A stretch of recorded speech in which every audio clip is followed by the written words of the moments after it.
story of Dan. Now, Dan is just like any other 20-something-year-old fellow. Normal-looking guy, in a normal-looking room, in a normal-looking house. He starts his day just like anyone else, checking his messages, emails, Twitter, and even Instagram.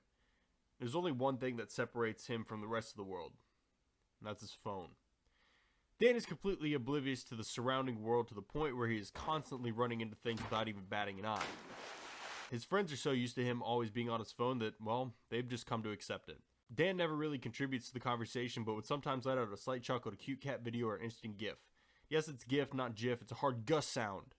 Man, let's get out of here. This guy's boring. Right. This kept Dan from being able to get a job, and even if he did manage to get one, he would shortly be fired. You're fired. Go on, get out of here. I don't want to see you in here anymore.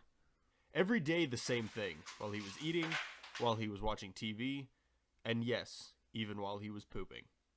He did, however, manage to find a girlfriend who was exactly like him, always on her phone, and even though they were only 5 feet apart, they would only text. Dan had a real problem, but he really didn't care. In his mind, everything was perfect. No one could ever figure out what he did on his phone all day. I mean, really. How could anyone be on their phone all day and not go completely mental? There was only one time when he wouldn't be on his phone, when he went to bed.